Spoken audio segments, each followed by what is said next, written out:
Hello students, welcome back in our chapter India during struggle period 1206 AD to 1757 AD। और इस chapter में कल की क्लास में हम कहाँ तक पढ़ चुके थे? हम पढ़ चुके थे 1206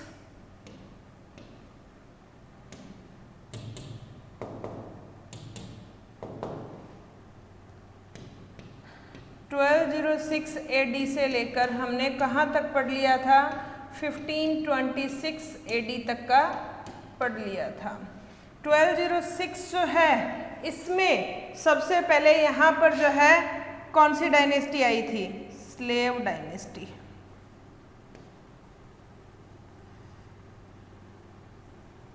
ये हमने डिस्कस कर लिया था कि 1206 AD में आती है स्लेव डायनेस्टी, जिसको इल्बरी या यामिनी भी कहा जाता है। उसके बाद 1526 में आ जाते हैं मुगल्स, और आखिरी डायनेस्टी जो है किसको हरा कर आते हैं? मुगल्स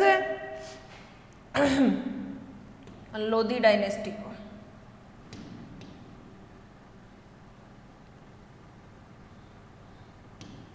और जिस तरीके से दो डायनेस्टी तो ये हो गई, बीच में तीन डायनेस्टी और आ जाती है, जैसे स्लेव डायनेस्टी आती है, उसके बाद खिलजी डायनेस्टी आ जाती है, खिलजी के बाद सैयद आ जाती है, सैयद के बाद जो है तुगलक आ जाती है, और तुगलक के बाद लोधी डायनेस्टी आ जाती है। और लोधी डायनेस्टी का इब्राहिम लोधी जो है उसको हराकर 1526 में यहाँ पर मुगल साम्राज्य जो है वो स्थापित हो जाता है। और ये ऑलरेडी हम डिस्कस कर चुके हैं कि 1206 से लेकर 1526 का यानी 320 ईयर्स का हम पढ़ चुके हैं कि किसने किस तरीके से शासन किया, क्या क्या उनकी शासन व्यवस्था थी, कौन कौन शासक बने, ये ऑलरेडी हम कल की क्लास में डिस्कस कर चुके हैं। आज हमें शुरू करना है मुगल्स दिल्ली सल्तनत में। तो India during the Mughal period 1526 से शुरू होकर 1858 AD तक होता है। और मुगल्स में पहला शासक जो मुगल डायनेस्टी का फाउंडर है वो कौन है? बाबर।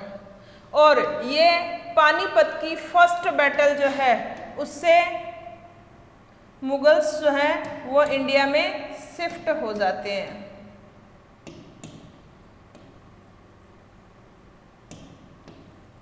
और ये पानीपत की फर्स्ट बैटल जो है वो क्या है? लैंडमार्क है किसमें? इन इंडियन हिस्ट्री और इंडियन और मुगल हिस्ट्री, क्योंकि यहाँ से मुगल्स जो है यानी मुस्लिम रूल जो है वो इंडिया में स्थापित हो गया था। इससे पहले जो है इंडिया में कौन थे? पहले टर्किस थे, टर्किस, और उसके बाद आ गए कौन? अफगान्स, और उसके बाद आए कौन? मुगल्स। बाद में आ गए आपके मुगल्स। और मुगल्स जो है वो किससे आए? पानीपत की फर्स्ट बैटल कब? 1526 AD में। किस किस के बीच होती है? इब्राहिम लोधी और बाबर के बीच। और इसमें इब्राहिम लोधी जो है वो हार जाता है, जबकि 1517-18 में इब्राहिम लोधी की लड़ाई किसके साथ होती है? राणा सांगा के साथ होती है, और उसमें भी वो हार जाता है राणा सांगा से। और उसके बाद 26 में पूर्णतया एलिमिनेट कर दिया जाता है लोधी डायनेस्टी को, और मुगल डायनेस्टी जो है वो यहाँ पर स्थापित हो जाती है। और बाबर जो है वो मुगल डायनेस्टी का क्या कहलाता है? संस्थापक कहलाता है। तो सबसे पहले बाबर बनता है। अब देखिए ये मुगल्स कौन थे? तो मुगल्स जो है मिक्सचर थे किनका? आप देखेंगे तो मुगल्स जो है मंगोलियंस, और यानी हम देख सकते हैं कि चंगेज खान, और साथ में जो है दूसरा जो है इसका माँ जो है वो कौन से थी? मंगोलियन कमांडर से जुड़ी हुई है, और पिता जो है वो टर्किश मुस्लिम था, तैमूर के डिसेंडेंट। यानी ये टू डायनेस्टीज के डिसेंडेंट्स हैं, यानी टर्किश मुस्लिम Turkish Muslim plus Mongolian. Mongolian कौन था? चंगेज खान था।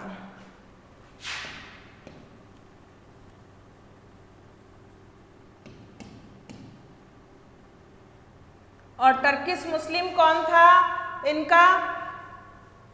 टर्किश मुस्लिम जो है वो तैमूर था, तैमूरलंग। ठीक है, तो ये वही तैमूर है जिसने लोधी डायनेस्टी की इंडिया में स्थापना की थी।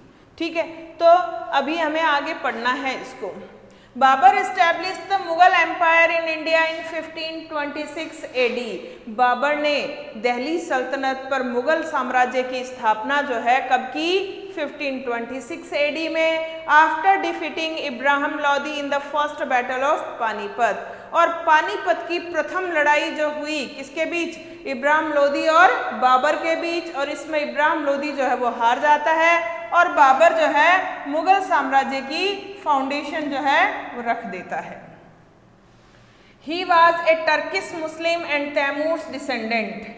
अब देखिए, बाबर जो है ये एक टर्किश मुस्लिम था, यानी तुर्क मुसलमान था, और किसका वंशज था? तैमूर के वंश का था। Along with his connection with Chugtai Turkish clan, he was also associated with the clan of Mongolian commander-in-chief Genghis Khan. देखिए कि उसका कनेक्शन तैमूर के वंश से तो था ही था, साथ में उसका कनेक्शन जो है चुगताई टर्किश क्लेन यानी चुगताई टर्किश वंश, कौन सा, किससे जुड़ा हुआ? मंगोलियन कमांडर चंगेज खान से भी उसका संबंध रहा है। कैसे?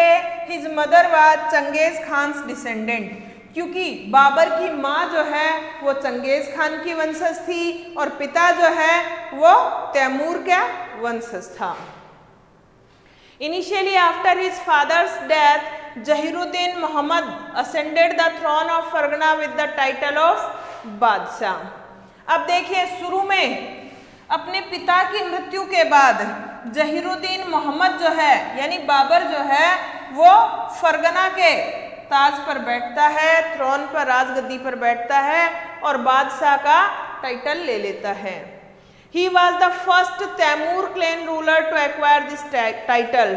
और बादशाह का टाइटल लेने वाला तैमूर का जो वंश है उसमें वो पहला शासक था। कौन है? Zahiruddin Mohammad. In Khanwa, 40 kilometer away from Agra, a battle took place between Babar and Rana Sanga in March 1527 AD। अब देखिए, खानवा से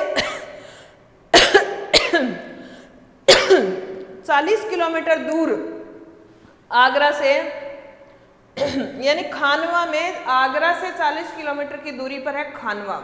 वहां पर बाबर की लड़ाई होती है किसके साथ? राणा सांगा के साथ। कब?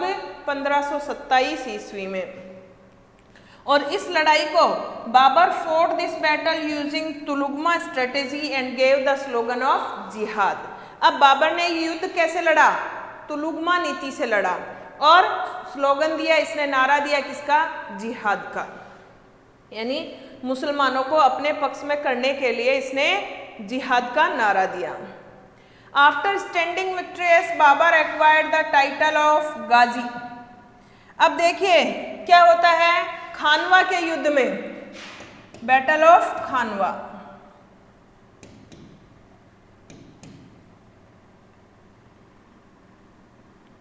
सबसे पहले तो बात यह, बैटल ऑफ खानवा किस किस के बीच में हुई? तो राणा सांगा और बाबर के बीच। अब देखिए, इस युद्ध में जो है कौन जीतता है? बाबर जो है वो हो जाता है विक्ट्रियस, यानी इसमें इस युद्ध में राणा सांगा की जो है वो हार हो जाती है। क्यों? बाबर जो है वो कैसे लड़ता है? तुलुगमा स्ट्रेटेजी से।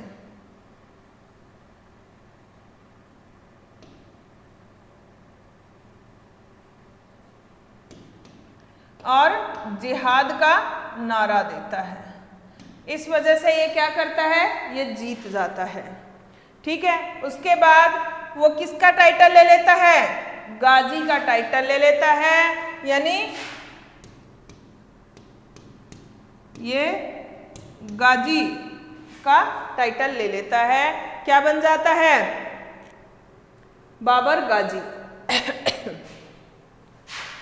फिर in 1528 AD Babur defeated Medini Rai of Chanderi. अब देखिए 1528 में बाबर जो है वो किसको हरा देता है, चंदेरी के मेदिनी राय को हरा देता है। अब बाबर जो है उसके बारे में हम देखते हैं।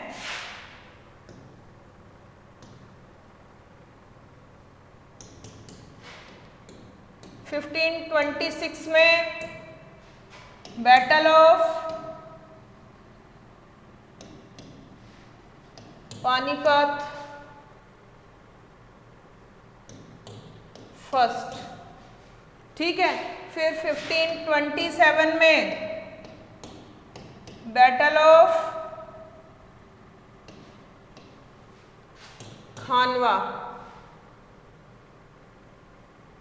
ठीक है, फिर 1528 में defeated Medini Rai of Chanderi. ठीक है, तो 26 में तो बैटल ऑफ पानीपत किसके बीच में होती है, इब्राहिम लोदी और बाबर के बीच में, जिसमें बाबर जीत जाता है। 27 में बैटल ऑफ खानवा होती है बाबर और राणा सांगा के बीच में, इसमें फिर बाबर जीत जाता है। तीसरी लड़ाई जो है मेदिनी राय जो है चंदेरी का उसके साथ होती है, इसमें भी बाबर जीत जाता है। अब देखिए in 1529 AD Babur defeated the Afghans in the battle of Ghaghra. अब 1529 ईस्वी में बाबर जो है वो अफगानों को हरा देता है, किसमें, बैटल ऑफ घाघरा में।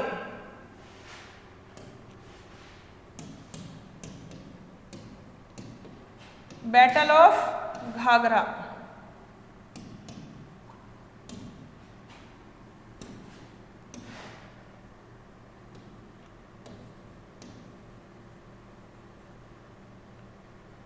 ठीक है, डिफीटेड किसको करता है, अफगान्स। और फिर 1530 में ये मर जाता है। ठीक है, और जैसे ये मर जाता है शासक कौन बनता है, इसका बेटा हुमायूं।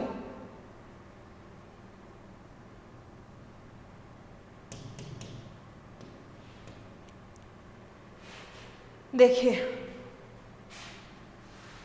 बाबर डाइड ऑन 26 दिसंबर 1530। 26 दिसंबर 1530 को बाबर जो है वो मर जाता है। He was buried in Aram Bagh in Agra on the banks of river Yamuna. अब बाबर को जो है यमुना नदी के किनारे आगरा के आराम बाग में दफना दिया जाता है।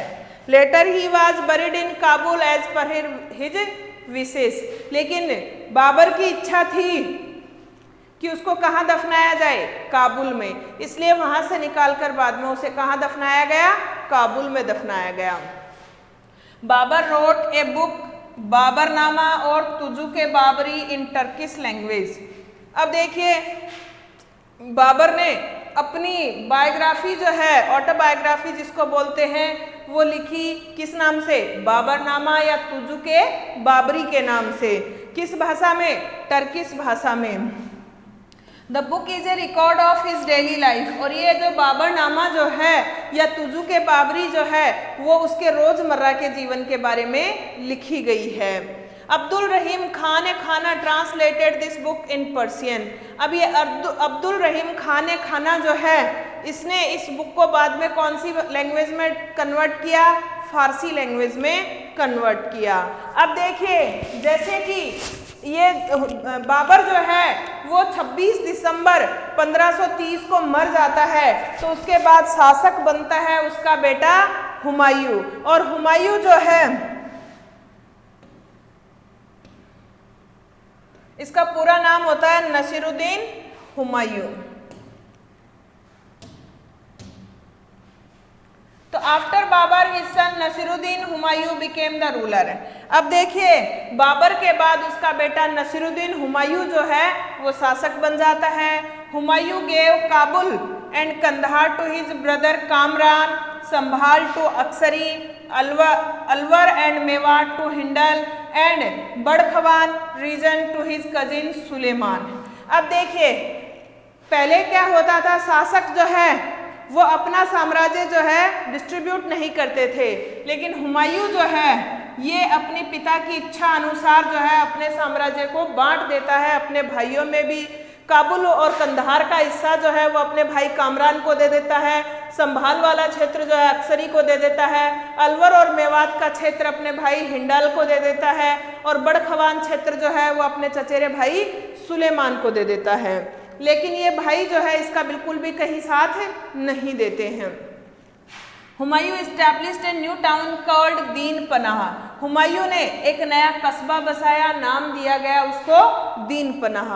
ही इन्वेडेड मालवा एंड गुजरात। अब हुमायूं ने मालवा और गुजरात दोनों पर आक्रमण किया। A battle took between Humayun and Sher Khan at a place called Chausa near Buxar in 1539 AD। अब देखिए हुमायूं और शेर खान के बीच, शेर खान यही शेर खान बाद में शेर शाह के नाम से प्रसिद्ध होता है, तो हुमायूं और शेर खान के बीच जो है ये शेर खान जो है इसको शेर खान की उपाधि, इसका नाम तो एक्चुअल में फरीद खान होता है, लेकिन ये निहत्ता शेर का शिकार करता है, इसलिए बिहार का बादशाह जो है बहार खान इसको शेर खान की उपाधि देता है। तो हुमायूं और शेर खान की लड़ाई होती है बक्सर के पास, चौसा का युद्ध होता है कब? 1539 AD में। In this battle the Mughals were defeated, और ये डिफीटेड की स्पेलिंग गलत है। इस युद्ध में जो है मुगल्स जो है वो हार जाते हैं, यानी हुमायूं की हार हो जाती है।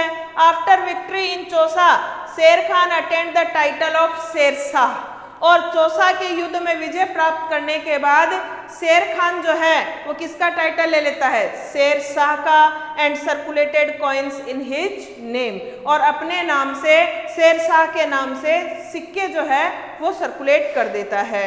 और इस शेर शाह का एक्चुअल नाम जो है वो क्या होता है? फरीद खान।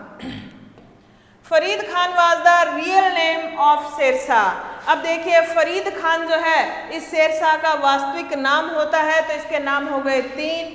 पहले इसका नाम था फरीद खान, ठीक है, फिर ये निहत्ता शेर का शिकार करने की वजह से इसका नाम हो जाता है शेर खान, और फिर ये चौसा के युद्ध के बाद यानी आफ्टर द बैटल ऑफ